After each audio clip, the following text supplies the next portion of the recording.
अस्सलाम वालेकुम ख़ातिन हज़रात, मैं हूँ स्टार अहमद कसाना। ख़ातिन हज़रात, हमारा पूरा रीजन, साउथ एशिया रीजन इस वक्त कोविड की बहुत बुरी हालत में से गुजर रहा है। और वहाँ पे जो केसेस हैं उनका नंबर दिन ब दिन बढ़ता चला जा रहा है। भारत में ख़ास तौर पे हम देख रहे हैं कि सिचुएशन बहुत ही ख़राब होती चली जा रही है। ऑक्सीजन के मसाइल चल रहे हैं और जो मुख्तलिफ स्टेट गवर्नमेंट्स हैं उन्होंने मुख्तलिफ अपील्स के ज़रिए सेंटर से ही कहा है कि हमें फौरी तौर पर ऑक्सीजन दी जाए। मैं आज देख रहा था कि जो दिल्ली गवर्नमेंट है उन्होंने ये कहा है कि जी अगर कुछ ना किया गया तो मामला जो है वो बहुत बड़ी कैटास्ट्रफी की तरफ बढ़ सकते हैं।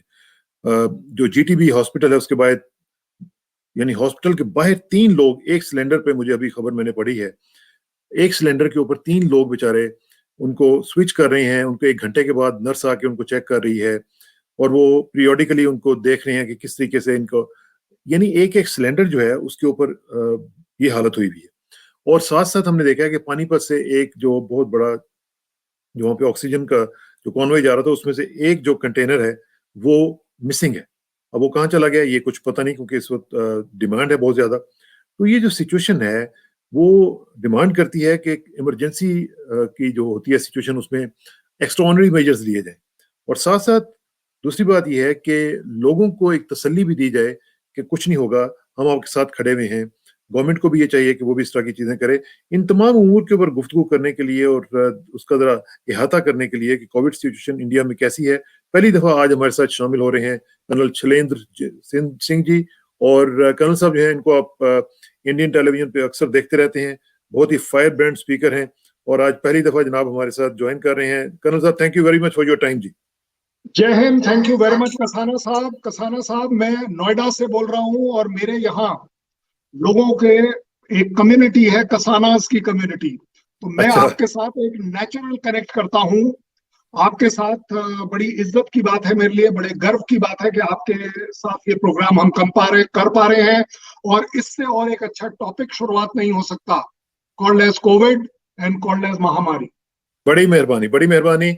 और जो जो जितने लोग भी आपके इर्द गिर्द वहाँ पे किसानस हैं उनको मेरा सलाम भी दीजिएगा और उनको बहुत बहुत ज़्यादा धन्यवाद। और सबको कहिएगा कि हम उनको याद करते रहते हैं। अच्छा, टू स्टार्ट विद कर्नल साहब, ये मुझे ज़रा बताएं कि आप यकीन माने कि regardless of being from Pakistan और इंडिया, आज मेरा दिल खून के आंसू रो रहा है जब मैं पाकिस्तान को भी देख रहा हूँ, इंडिया में भी देख रहा हूँ, क्योंकि humanity is on top of everything. और जो सिचुएशन आज हम देख रहे हैं वहां पे, उस पे मेरा दिल बहुत घबराया हुआ है। तो इस वक्त आप वहां पे नोएडा में हैं, लेकिन आपके पास पूरे इंडिया पाकिस्तान की सबकी रिपोर्ट्स आ रही होंगी। क्या सिचुएशन देख रहे हैं आप इंडिया में, क्या हो रहा है और क्यों इतना पैनिक हम देख रहे हैं? मैं अभी बीबीसी के ऊपर देख रहा था, वहां पे लिखा हुआ था कि पैनिक है, फ्रस्ट्रेशन है और लोगों को समझ नहीं आ रही कि वो क्या करें और किधर जाएं।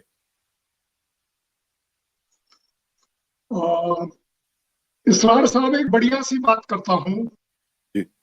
आई am not in panic, I am very happy. I am very happy that we are in panic. देखो, जब तक आप इस पेंडेमिक के खिलाफ खड़े होकर लड़ाई नहीं करेंगे, ये पेंडेमिक से आप जीत नहीं पाएंगे। जो भी सिचुएशंस आपने अभी तक बयां करी, ऑक्सीजन से रिलेटेड, सेंट्रल गवर्नमेंट से रिलेटेड, दिल्ली की गवर्नमेंट की स्टेटमेंट, स्विचिंग ऑफ सिलेंडर से लेके, कंटेनर मिसिंग से लेके, ह्यूमैनिटी के लिए, देखिए, बड़ी सीधी सीधी बात करता हूं। जब तक आप और मैं रिएक्ट नहीं करेंगे, एक्ट नहीं करेंगे, ये चीजें अपने आप ठीक नहीं होंगी। These are realities of our life, reality of life in Pakistan and India. Pakistan India में एक इसलिए समझता हूं, हमारा कल्चर एक है, 5,000 साल का साथ रहा है। ठीक है, किसी भी डिफरेंसेस की वजह से कंट्रीज अलग बन गए, कोई बड़ी बात नहीं है। हमारे यहाँ हर दूसरे दिन स्टेट भी नया बन जाता है, कोई बड़ी बात नहीं है। दैट डजंट मीन के as a humanity, as a natural connect आपके और मेरे बीच में, इस लैंग्वेज का जो कनेक्ट है, ये कोई नहीं तोड़ सकता। इसलिए मैं ये कहूंगा, मैं ये जरूर कहूंगा, these are minor challenges। Container missing हो गया, कोई बड़ी बात नहीं। आप ये क्यों देख रहे हैं कि एक कंटेनर मिसिंग हो गया? 40 कंटेनर पहुंचे ना अपनी जगह पर। That is the pride.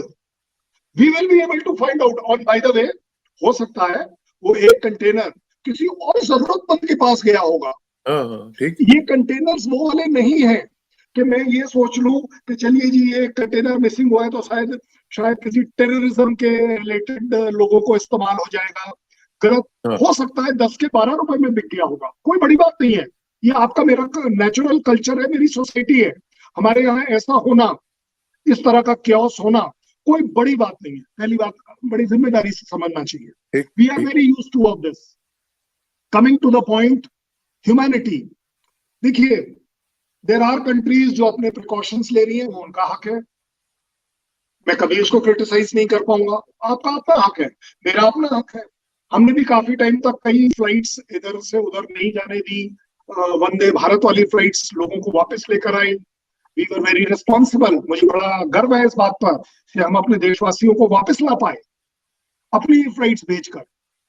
Similarly जब ह्यूमैनिटी की बात आती है, मेरे पास पिछले एक सप्ताह में कम से कम नहीं तो 15 से 20 ऑफर हैं जो बाहर की कंट्रीज से हैं कि yes let us do something about it. And as we go during our discussion आप देखेंगे कि मैं आपको ये प्रूव कर पाऊंगा कि जब हम कहते हैं पैनिक है, उस पैनिक को पैनिक मत लीजिए, ये हमारा रिएक्शन है। देखिए बाय द वे, ये आपको भी बड़े अच्छे से पता है, अगर गली में कोई हमसे थोड़ा सा भी ऊंची जबान में अगर बात कर देता है, हमारी भी जबान खुल पड़ती है। ये हमारा नेचुरल रिएक्शन है, इसमें बुरा मानने वाली बात नहीं है। For a westerner he may keep saying कि आप कि आप प्लीज कर कर बात करें, तो आपके और मेरे यहाँ ये मेरे सोशल नॉर्म है कि अबे ओए प्लीज बोल दिया है, अब तू कर ले, प्लीज बोल दिया ना। हमारे यहाँ प्लीज का मतलब वो भी है। एंड बाय द वे, हमारे यहाँ बड़ा नेचुरल है कि अगर को ऑक्सीजन की कमी होती है, हमारा इमीडिएट रिएक्शन निकलता है, तो देश क्या कर रहा है, सरकार क्या कर रही है। भाई साहब मैं आपसे पूछता हूं, आप और मैं क्या कर रहे हैं? मैं ये जानना चाहता हूं, आप और मैं क्या कर रहे हैं? मुझे मालूम है सवाल का जवाब क्या आएगा। जर्नली हम क्या कर सकते हैं? भाई ऑक्सीजन देना सरकार का काम है, बट किसने बोला सर ऑक्सीजन देना सरकार का काम है?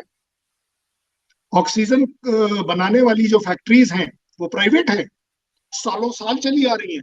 आपने क्यों नहीं देखा पिछले साल कि आप अपनी कैपेसिटीज डबल करें? कोई बात नहीं। आपने पिछले एक महीने में क्यों नहीं देखा कि यार मैं कम से कम अगर बना रहा हूं 10 सिलेंडर के बजाय 11 क्यों कैसे बनाऊं?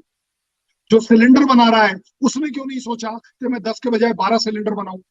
देखिए अगर पैंडेमिक आपको और मुझे असर कर रहा है तो इस सरकार को भी उतना ही असर कर रहा है, ये हमें मानना पड़ेगा। जब हम बात कर रहे हैं ह्यूमैनिटी को असर कर रहा है, देन सरकार इज पार्ट ऑफ ह्यूमैनिटी। चाहे वो दिल्ली गवर्नमेंट हो चाहे सेंट्रल गवर्नमेंट हो, पॉलिटिक्स कर लीजिए, कोई प्रॉब्लम नहीं है, लेकिन not during this time. Let us fight it out together. ठीक। अच्छा ये बताइए, जो सिचुएशन है, मुझे याद है नवंबर में लास्ट ईयर ये बताया गया था कि ये सेकंड वेव आ सकती है।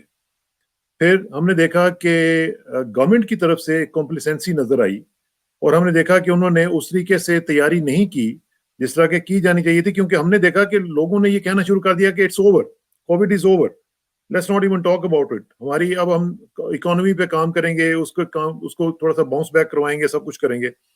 लेकिन ऑल ऑफ अ सडन हमने देखा कि ये देखें जो कैंपेन चली है वेस्ट बंगाल में, असम में, सारा कुछ, उसमें भी हमने देखा कि कोई प्रोटोकॉल्स फॉलो नहीं किए गए।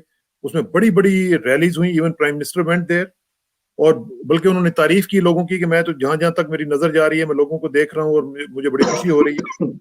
तो ये सब कुछ हुआ। कुंभ का मेला हुआ, उसमें भी नहीं रोका गया, उसमें भी लोगों को जाने दिया गया और लाखों की तादाद में, आपको पता है उसमें तो मिलियन से ज्यादा लोग जाते हैं, बल्कि 2 मिलियन से भी ज्यादा लोग जाते हैं। तो मतलब कहीं ना कहीं हमें कॉम्प्लिसेंसी नजर आई है और कहीं ना कहीं इनइफेक्टिवनेस नजर आई है गवर्नमेंट की। Do you agree with this assessment? अगर आप स्पेसिफिक वर्ड कॉम्प्लिसेंसी बोलेंगे, yes I agree with you, there is no doubt, but the complacency has been world over. मुझे आप आज एक बात बताइए, ये मेरा आपसे नहीं पब्लिक से सवाल है, अपने आप से सवाल है, थर्ड वेव आएगी कि नहीं आएगी? आप गारंटी दे सकते हैं? कोई नहीं दे सकते। फोर्थ वेव आएगी कि नहीं आएगी? कोई गारंटी है? किसी अल्लाह, किसी भगवान, किसी जीसस क्राइस्ट ने ये लिख कर दिया है कि चौथी वेव नहीं आएगी? मैं कह रहा हूं 10वीं वेव आएगी कि नहीं आएगी, आज आप कैसे डिसाइड करेंगे? बट दैट मीन्स, ये मेरी अगेन जिम्मेदारी से मैं बोल रहा हूं, 10वें वेव के स्केयर में, डर में, खौफ में मैं आज जीना छोड़ दूं? ये भी एक अपने आप में सवाल है। देखिए, गवर्नमेंट, जैसे आपने बड़ी अच्छी बात कही कि गवर्नमेंट को दिखाना पड़ेगा कि हम पब्लिक के साथ हैं। कैसे दिखाएगी गवर्नमेंट? आपको भी मालूम है, how did China little bit overcome Covid problem? पैसे थे, सिंपल बात। आप और मुझे 250 रुपए का पड़ रहा है वो कोविड इंजेक्शन, हो सकता है शायद 250 रुपए की वजह से नहीं कोई खरीद पा रहा हो। कुछ स्टेट गवर्नमेंट्स ने, अब तो 600 का बिक रहा है जी। आज तो मैंने रिपोर्ट पढ़ी है, 600 का बिक रहा है और लोग कह रहे हैं कि ये हाईएस्ट इन द वर्ल्ड है। मैंने आपको 250 इसलिए बोली, 250 उसकी ओरिजिनल कॉस्ट थी प्राइवेट हॉस्पिटल्स में। लेकिन मैं आपको यही बताने की कोशिश कर रहा हूं कि आप मुझे एक बात बताइए, कुछ गवर्नमेंट्स ने फ्री भी तो करा। आज की तारीख में इंडिया में किसी सरकारी अस्पताल में चले जाइए, फ्री है, लेकिन लाइन लगनी पड़ेगी। क्या बड़ी बात है भाई? आपके पास थोड़े से पैसे हैं, 250 रुपए 600 रुपए जैसा आप बता रहे हैं, आप किसी प्राइवेट हॉस्पिटल में जाके लगवा लीजिए। बट मेरा जो कहने का एम है वो ये है, जब हम कॉम्प्लेसेंसी की बात करते हैं, कहां से आ रही है ये कॉम्प्लेसेंसी? ये 250, 600 और फ्री, अगर आपने तीनों जगहों पर इंजेक्शन नहीं लगाया और 1 से 2% आपके डेली इंजेक्शन वेस्ट हो रहे हैं, कौन है इस जिम्मेवार इस कॉम्प्लेसेंसी का? आप और मैं, पब्लिक। मेरे हिसाब से पब्लिक अपने मुंह पर थप्पड़ मारे पहले एक बार कि एक भी इंजेक्शन मैंने बर्बाद क्यों होने दिया, मैं क्यों नहीं गया। हर वो आदमी जो इंजेक्शन लगवाने नहीं गया, वैक्सीन लेने, क्या वो जिम्मेदार नहीं है? मैं कहता हूं वो इक्वली जिम्मेदार है इसके स्प्रेड का। Complacency, yes, there is no doubt about it. जैसे मैंने अभी कहा, चौथी वेव आएगी, 5वीं वेव आएगी कि नहीं आएगी, वो गारंटीड नहीं है। लेकिन हमने पिछली एक वेव से क्या सीखा, ये गवर्नमेंट, ये एडमिनिस्ट्रेशन, ये मेडिकल अथॉरिटीज की जिम्मेवारी बनती है। लेकिन आप देखिए ना साहब, एक चीज मैं थोड़ा सा बताऊं आपको। देखिए, जो लीडर होता है वो, उसका मतलब भी होता है कि वो लीड करेगा ना। वो हर शक्ल में उसका काम ही लीड करना है। और अगर लीडर जो है वो लीड नहीं करेगा, यानी देखिए ना, अगर कोविड प्रोटोकॉल्स के ऊपर अगर लीडरशिप वो उसको फॉलो नहीं करेगी तो लोग भी फॉलो नहीं करेंगे, लोग उसको सीरियस नहीं लेंगे। ट्रंप साहब जो थे वो यही किया करते थे ना। उनके होते हुए लोग मास्क पहनने को अपनी बुजदिली कहते थे कि ये हम नहीं कर सकते। ठीक है, अब यही बात हुई कि जब आप लीडरशिप के ऊपर छोड़ते हैं कि जी आप हमें लीड करें, तो they should have led them to a better environment, you know. अब यहाँ पे ये हुआ कि हमने देखा कि रैलीज हो रही हैं। देखिए ना, राहुल गांधी साहब ने भी तो अपनी कॉल ऑफ की ना, अपनी सारी रैलीज, बाकियों को भी करना चाहिए था। कुंभ मेले में आप थोड़ा सा जरा लोगों को प्रोटोकॉल्स के ऊपर, ठीक, मैं नहीं कहता कि ना जाने दें, लेकिन आप उनको मेगा स्प्रेडर तो ना बनने दें ना। आप उनको किसी तरीके से रोक लेते या आहिस्ता आहिस्ता जाने देते या कम तादाद कर देते कि अच्छा जी 10 लाख चले जाएंगे, 20 लाख नहीं जाएंगे, या 2 लाख चले जाएंगे, 18 लाख नहीं जाएंगे। So they could have worked out something, some strategy out of it. Sir, मेरे फौज में एक बड़ी अच्छी सेइंग है, मे बी सिविल लाइफ में वो कितनी एप्लीकेबल है मुझे नहीं पता। आपको लीडर्स वैसे ही मिलेंगे जैसे आप ट्रेन करेंगे। जब मैं एज अ सेकेंड लेफ्टिनेंट, जब एज अ कैडेट, जो मेरी ट्रेनिंग में मेरे अंदर आएगा, वो हो सकता है आगे की काफी साल तक दिखाई देगा। मेरे फौज में, आपकी फौज मेरी फौज एक ही बात है। फौज में हम हर लेवल पर, कैप्टन लेवल पर, मेजर लेवल पर, कर्नल लेवल पर, ब्रिगेडियर लेवल पर अलग अलग तरह की ट्रेनिंग चलाते हैं, जिससे वो आदमी उससे और ऊपर अगर जाता है तो वो एक इफेक्टिव लीडर हो। एक ब्रिगेडियर की ट्रेनिंग और एक कैडेट की ट्रेनिंग सेम नहीं हो सकती, बिकॉज ब्रिगेडियर ने बड़ी चीजें देखी, कैडेट ने छोटी चीजें देखी। इसमें कोई डाउट ही नहीं है कि यस, लीडर्स आर रिस्पॉन्सिबल। मैं अगेन फौजी तरीके से समझाऊंगा तो बड़ी जल्दी समझ आएगा। मैं एज अ कंपनी कमांडर, अगर मेरे एक जवान किसी वजह से गोली लगने से उसकी मृत्यु हो जाती है, शहीद हो जाता है, मैं अपनी पूरी कंपनी को बोलता हूं फायर, देखी जाएगी अब। गोली चलाओ, मेरा रिएक्शन अलग होगा, हो सकता है उसमें ज्यादती भी हो जाए। एक ब्रिगेडियर का नहीं होगा। ब्रिगेडियर क्या करेगा, एक मिनट रुको, पहले सबसे पहले कंपनी कमांडर को कंट्रोल करो, वगैरह वगैरह। मेरे लीडर ने गलती कर दी कि यस, उसने डिसीजन नहीं लिया कि इलेक्शन होने चाहिए या नहीं। पहली बात, भाई साहब एक बात बता दीजिए, 6 महीने में इलेक्शन अगर इस साइड या उस साइड होते हैं, कौन से देश का या कौन से स्टेट का स्ट्रक्चर बदल जाएगा?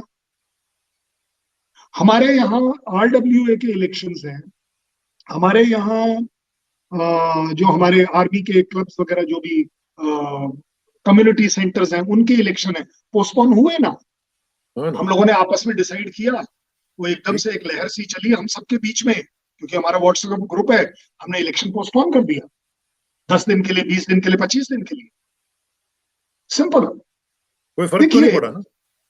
हाँ, कोई फर्क नहीं पड़ा ना, वो तो मतलब आपने पोस्टपोन कर नहीं, दिया नहीं, तो अच्छा हमें किया फर्क ना? पड़ा, हमें फर्क पड़ा। आप बिल्कुल ठीक बोल रहे हैं कि जब आप एज अ कम्युनिटी कुछ करते हैं, तो मेरी इंटरनल कम्युनिटी को सिर्फ ये फर्क पड़ा कि यस, हमारे सेक्टर्स के बीच में एक मैसेज गया कि हमें इस तरह का काम नहीं करना चाहिए, हमें अपनी जिम्मेदारी दिखानी चाहिए। मेरा लीडर वही करेगा जो मैं हूं। अगर वही वाली बात है, लोग कहते हैं ना, जैसा बोओगे वैसा काटोगे। ठीक। अगर मेरा सोशल कैरेक्टर है कि कुंभ होना चाहिए, भाई साहब कौन सा ऐसा लीडर है जो कुंभ को एक्चुअली रोक पाएगा? आज इलेक्शन कमीशन बोलता है 500 आदमियों की रैली होनी चाहिए, कौन गिन रहा है? और चलिए कोई बात नहीं, अगर 1000 आ गए तो वो 20 पुलिस वाले कंट्रोल कर लेंगे। सीधी बात है। देखिए, लीडर्स भी अकाउंटेबल जब तक नहीं होंगे तब तक बात नहीं बनेगी। आप और मेरे जैसे, आप बताइए, चलिए कितने न्यूज़पेपर में रोजाना, कितने टीवी चैनल्स में रोजाना डिस्कशन या राइटअप आपको देखे जहां तो कनेक्शन थोड़ा सा लूज हो रहा है, करी जा रही। नो, द लीडर है। मैं ये कह रहा हूं कि कितने लीडर्स को हमने अकाउंटेबल किया कि आप गलत कर रहे हैं।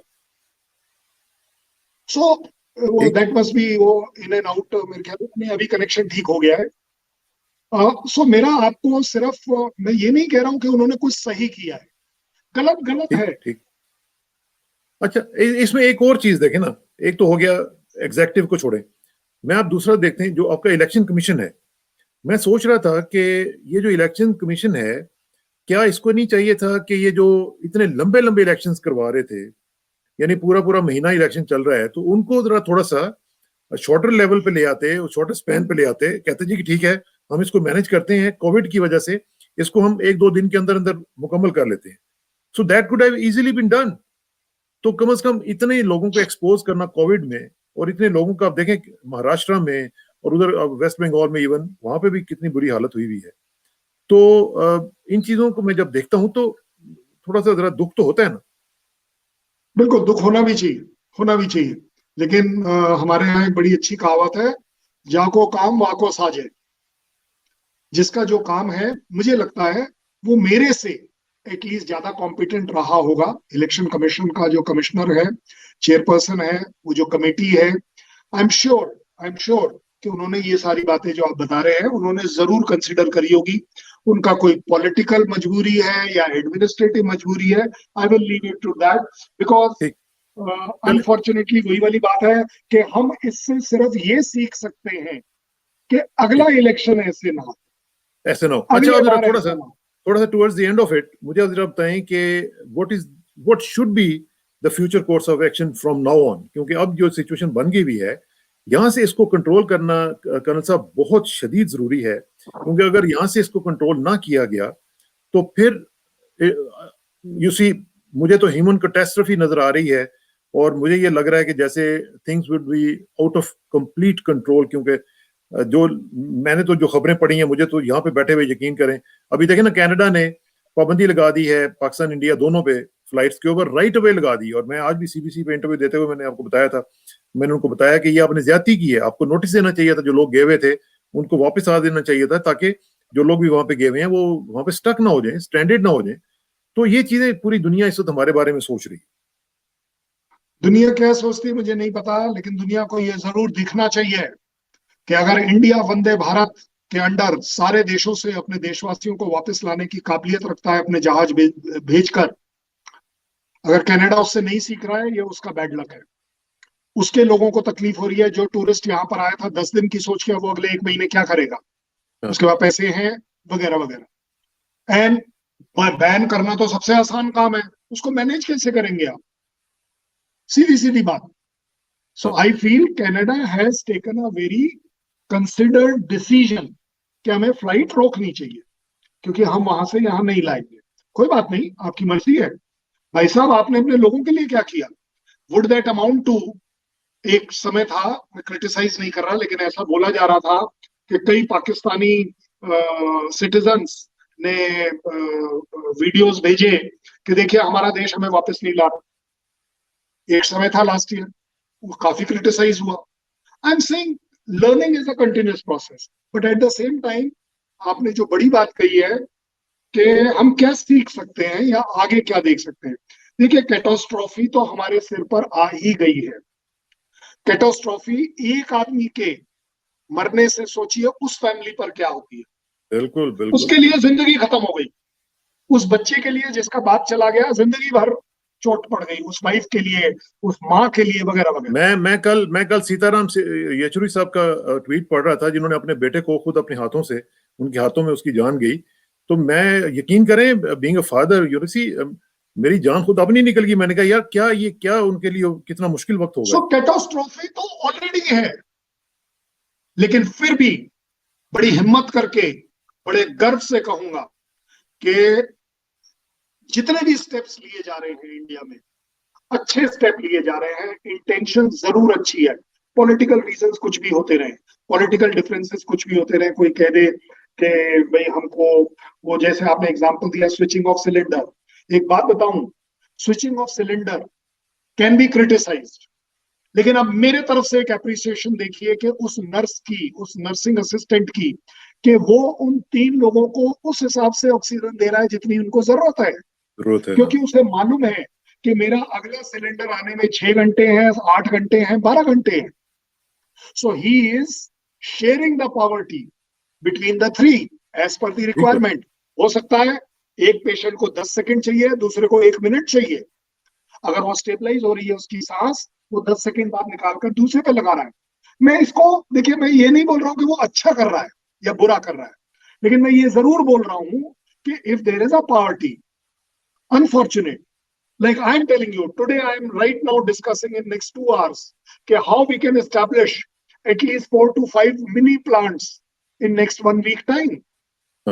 मैं कुछ करिए ना, करना वो पड़ेगा। जो आपका ऑक्सीजन करेक्टर है, अब खरीदिए ना, 100, 200, 300, 1000, जो भी। सिर्फ ये आप और मैं सिर्फ ये इवेलुएट कर दें। मैं तो कह रहा हूँ आप और मैं आज यहाँ पर ये मैसेज दें कि हर उस आदमी के पास जिसके पास 70,000 रुपए हैं, वो एक ऑक्सीजन करेक्टर लेकर अपने हॉस्पिटल को गिफ्ट कर दे, अपने लिए रख ले, सो दैट उसकी ऑक्सीजन की रिक्वायरमेंट वहां ना पड़े कि वो हॉस्पिटल जाए।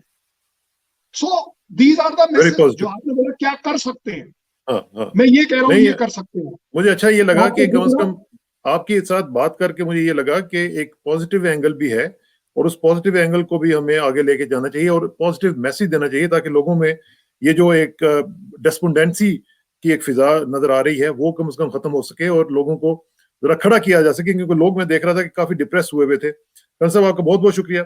Thank you very much for your time. इंशाल्लाह आपसे राब्ता रहेगा। थैंक यू वेरी मच जी। Great of you. Thank you very much. जय हिंद। Thank you ji.